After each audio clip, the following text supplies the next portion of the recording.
Hello everyone, welcome to my channel Classes for Youth and it's me Smita. So guys, आज मैं new chapter start करने जा रही हूँ जो है फ्रैक्शन. ठीक है, तो देखिए फ्रैक्शन बहुत ही छोटा सा चैप्टर है एंड बहुत ही इजी चैप्टर है. ठीक है, इसको पढ़ाने के लिए मुझे ज़्यादा टाइम नहीं लेना पड़ेगा. सो पहले मैं इसकी बेसिक चीज़ें कुछ क्लियर कर देती हूँ, then after that I will continue with the same chapter. Okay, so fraction होता क्या है? फ्रैक्शन जो होता है वो होता है, देखिए किसी भी चीज़ को अगर हम लोग होल ऑफ अ पार्ट जो होता है, whole of a part is called fraction first of all. And anything, कोई भी चीज़ जिसे हम a बाय b या न्यूमरेटर अपॉन डिनोमिनेटर के फॉर्म में लिखते हैं वो होता है फ्रैक्शन. ठीक है, फ्रैक्शन के तीन टाइप्स होते हैं. एक होता है सिंपल फ्रैक्शन, एक होता है डेसिमल फ्रैक्शन, एक होता है कंटिन्यूअस फ्रैक्शन. ठीक है, तो देखिए सिंपल फ्रैक्शन कौन सा होता है? जो सिंपली n अपॉन डी के फॉर्म में होता है, जो कि न्यूमरेटर अपॉन डिनोमिनेटर फॉर्म में होता है. ठीक है, और डेसिमल फ्रैक्शन वो होता है जिसमें डिनोमिनेटर जो होता है वो मल्टीपल ऑफ 100 होता है या 1000 होता है या 100 होता है या 10 होता है. ठीक है, जैसे कि कोई भी नंबर लिखा है, मान लीजिए 6 अपॉन 100 लिखा है. ठीक है, अब उसको आपका डेसिमल बताना है, क्या आएगा? तो नीचे 2 ज़ीरो हैं, दैट मीन्स ऊपर 2 डिजिट्स के पहले आपका पॉइंट लग जाएगा. ठीक है, इसकी क्वेश्चन अभी मैं आपको करके बताऊंगी, पहले बेसिक चीज़ें आप लोग जान लीजिए. कंटिन्यूअस फ्रैक्शन क्या होता है? देखिए यहाँ पे मैंने आपको एग्जांपल लेके दिखाया हुआ है. जैसे ये था b0 plus a0 upon a1, फिर b0 के बाद b1 कंटिन्यू हो गया प्लस a1 के बाद a2 कंटिन्यू हो गया, फिर b3 प्लस a3 कंटिन्यू होगा. ठीक है, एंड ये कंटिन्यूअस फॉर्म में चलता रहता है. ठीक है, इसको बोलते हैं कंटिन्यूअस फ्रैक्शन. ठीक है, अब फ्रैक्शन के कुछ और भी पार्ट्स होते हैं, जैसे कि प्रॉपर फ्रैक्शन क्या होते हैं, improper, mixed, like and unlike. Okay, so देखिए proper fraction are those in which denominator is greater than the numerator. See here I have written some examples like 2 upon 5. Here numerator is 2 and denominator is 5. ठीक है, and you can see that 2 is less than 5. ठीक है, numerator is less than denominator. Here also 6 is less than 8, numerator is less than denominator. ठीक है, तो next is improper fraction. Improper fraction is in which numerator is greater or equal to denominator. ठीक है, देखिए जैसे कि देखिए numerator 2 upon 1, 7 upon 3, 4 upon 4 भी हो सकता है. ठीक है, तो देखिए या तो वो ग्रेटर हो, न्यूमरेटर इसका डिनोमिनेटर से बड़ा हो, या तो इक्वल टू 1 हो. इक्वल टू 1 यहाँ से देख लीजिए, 4 4 कैंसिल हो जाएगा, 1 आ जाएगा. ठीक है, या तो इक्वल टू 1 हो या तो ग्रेटर देन 1 हो. ठीक है, ये हो गया आपका इम्प्रॉपर फ्रैक्शन. अब मैं बात करती हूँ आपसे मिक्स्ड फ्रैक्शन की. तो mixed fraction is the sum of proper and improper which can be written in the form of whole number. Right, here I have written 3 whole number 4 upon 5. ठीक है, अगर आप 3 प्लस 4 अपॉन 5 करेंगे तब आपका देखिए 3 क्या है आपका, 3 अपॉन 1 करेंगे तो 3 अपॉन 1 क्या हो जाएगा, इम्प्रॉपर फ्रैक्शन हो जाएगा. But 4 upon 5 is your proper fraction. How? 4 is less than 5. ठीक है, एंड आप यहाँ पे देख सकते हैं 1 प्लस 2/3 मैंने लिखा है. तो अभी मैंने बताया जो इम्प्रॉपर फ्रैक्शन होता है वो इक्वल टू 1 भी हो सकता है या ग्रेटर देन 1 हो. तो देखिए इक्वल टू 1 हो गया और ये इम्प्रॉपर हो गया और ये आपका प्रॉपर फॉर्म हो गया. ठीक है, तो मैंने बताया कि मिक्स्ड फ्रैक्शन जो होता है वो सम होता है प्रॉपर एंड इम्प्रॉपर का. ठीक है, नेक्स्ट आता है आपका लाइक फ्रैक्शन. देखिए like fractions are those whose denominator is same. ठीक है, डिनोमिनेटर अगर सेम चलता जा रहा है तो वो आपका वो आपका लाइक फ्रैक्शन होगा. देखिए यहाँ पे एग्जाम्पल के देखिए 1/7, 8/7, 3/7, 2/7. Here you can see denominator is same. देखिए 7 7 7 7 7. ठीक है, लाइक फ्रैक्शन वो होते हैं जिनका डिनोमिनेटर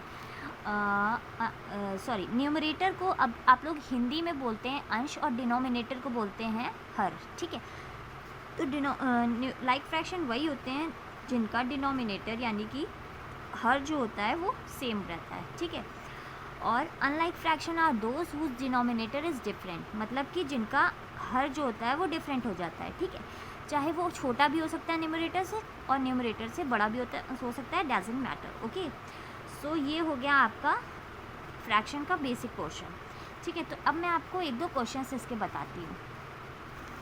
तो देखिए इस क्वेश्चन में मैंने पूछा है विच फ्रैक्शन इज़ लार्जेस्ट फ्रैक्शन, मतलब एक क्वेश्चन ये आपका पूछा गया, दूसरा आपका ये पूछा गया, ठीक है।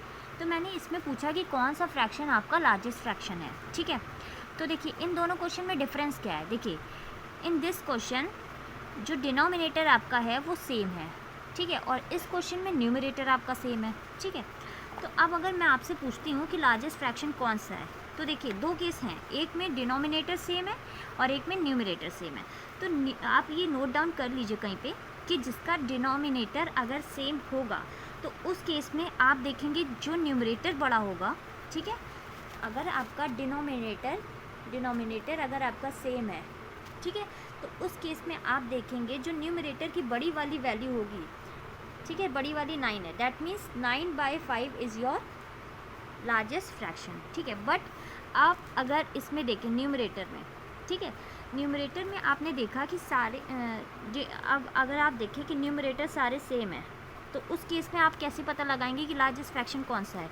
तो इसमें जो सबसे छोटा जो आपका डिनोमिनेटर होगा, ठीक है, अगर न्यूमरेटर आपका सेम है और तो जो भी डिनोमिनेटर होगा सबसे छोटा वाला वही आपका लार्जेस्ट फ्रैक्शन हो जाएगा। देखिए यहाँ पे सबसे छोटा 7 है, दैट मीन्स 5/7 आपका क्या है, लार्जेस्ट फ्रैक्शन है इस केस में, ठीक है। दोनों में डिफरेंस आप समझे कि नहीं। इसमें आपका न्यूमरेटर सेम था, सॉरी डिनोमिनेटर सेम था, एंड इसमें आपका न्यूमरेटर सेम था। जब डिनोमिनेटर सेम होगा तो जो न्यूमरेटर की लार्जेस्ट वैल्यू होगी वही आपका आंसर बन जाएगा लार्जेस्ट फ्रैक्शन के केस में, और न्यूमरेटर जिसमें सेम होगा और जो सबसे छोटा आपका डिनोमिनेटर होगा वही आपकी वैल्यू बन जाएगी लार्जेस्ट फ्रैक्शन में। ओके, नेक्स्ट क्वेश्चन मैं आपको बताती हूँ। देखिए इस क्वेश्चन में मैंने आपसे कहा है कि अरेंज इन डिसेंडिंग ऑर्डर, देखिए सॉरी असेंडिंग ऑर्डर। इसको अगर आपको असेंडिंग ऑर्डर में अरेंज करना है तो सबसे पहले आपने जो हमेशा से सीखा हुआ है वो आप यही करेंगे कि ये जो इसका एलसीएम लेंगे एंड आप इसकी डिनोमिनेटर की वैल्यू सेम करेंगे, देन आप उसको अरेंज करेंगे। बट वो लॉन्ग मेथड है, ठीक है, इतना ज़्यादा टाइम हम लोग के पास एग्जाम्स में नहीं होता है। सो इसकी मैं आपको दो मेथड बताऊंगी, एक होगा मेथड 1, एक होगा मेथड 2। जो आपको आसान लगे, इजी लगे, आप उससे कर सकते हैं, ठीक है। तो देखिए मेथड 1 जो मैं आपको बताने जा रही हूँ वो न्यूमरेटर अपॉन डिनोमिनेटर होगा, और न्यूमरेटर को आपको 10 से मल्टीप्लाई कर देना है, ठीक है। देखिए मैं आपको बताती हूँ, और जो M2 मैं बताने जा रही हूँ उसका एक फॉर्मूला मैं आपको बताती हूँ, numerator upon denominator minus numerator, ठीक है। ये दो मेथड मैं आपको करके दिखाती हूँ। देखिए अगर आप न्यूमरेटर को 10 से मल्टीप्लाई कर दे तो यहाँ पे आएगा आपका 40/5, 70/8, 60/7 एंड 50/6, ठीक है। अब आप इसको डिवाइड करिए एंड पॉइंट के बाद क्या वैल्यू आ रही है उसको आपको लेकर नहीं चलना है, सिंपल आपको डिवाइड करना है। देखिए 5 8 ज़ा 40 हो जाएगा, ये तो कैंसिल हो जाएगा, एंड 8 की टेबल में 70 से कम क्या आता है, 8 8 ज़ा 64, ठीक है। पॉइंट के बाद कुछ भी आए आपको नहीं देखना है, चलिए अच्छा देख लेते हैं क्योंकि और भी पॉइंट के बाद आएंगे। तो 8 8 ज़ा 64 एंड 5 आएगा पॉइंट्स में, फिर 7 8 ज़ा 56 आ जाएगा, ठीक है, एंड 7 5 ज़ा 35, राइट, वेट 7 8 ज़ा 56, ठीक है, एंड 4 आपका इधर दे दिया मैंने, तो 7 7 ज़ा 7 5 ज़ा 35, ठीक है, ये भी सही है। देन 6 को अगर आप 50 से डिवाइड करते हैं, 6 8 ज़ा 48, ठीक है, और 2 दे दिया तो 6 2 ज़ा 18, ठीक है। अब ये देखिए अब यहाँ पे आपका आ गया 8.5, ठीक है, 8.5 आपका आ गया। यहाँ पे एक बार कैलकुलेशन मेरी कुछ गड़बड़ लग रही है मुझे, देखिए 8 8 ज़ा 64, ठीक है, तो यहाँ पे आपका 6 बचा, ठीक है, 60, तो 8 8 ज़ा 64, 8 7 ज़ा, यानी कि यहाँ पे आपका आ रहा है 8.7, ठीक है। अब इसको आप देखिए और इसमें आप अरेंज करिए असेंडिंग ऑर्डर में, वो आपके लिए इजी हो जाएगा। तो पहले आएगा आपका 8, देन आएगा 8.2, देन 8.5, देन 8.7, ठीक है। तो इसको आप अरेंज करेंगे अगर असेंडिंग ऑर्डर में, तो 8 कब आया था 4/5 के केस में, 8.2 कब आया था लास्ट 5/6 के केस में, 8.5 आपका आया था 6/7 के केस में, एंड 8/7 आपका आया था 7/8 के फॉर्म में। ठीक है, तो ये देखिए आपने ये अरेंज कर लिया असेंडिंग ऑर्डर में। ठीक है, आपको लग रहा होगा इसमें भी टाइम काफ़ी लग गया। ठीक है, तो आप सेकेंड मेथड भी फॉलो कर सकते हैं। देखिए न्यूमरेटर आपका क्या आया 4 upon denominator minus numerator, denominator 5 है, 4 आपका न्यूमरेटर है, 5 - 4 1, 7/8 - 7 1, 6/7 - 6 1, 5/6 - 5 1। ठीक है, अब ये देखिए आपके लिए बहुत ईजी हो गया, आपको कुछ करना ही नहीं पड़ा। तो पहले आपने 4 लिखा, देन 5 लिखा, देन 6 एंड देन 7। बस आप देख लीजिए 4 कब आया था 4/5 के केस में, 5 कब आया था 5/6 के केस में, 6 कब आया था 6/7 के केस में, एंड 7 कब आया था 7/8 के फॉर्म में।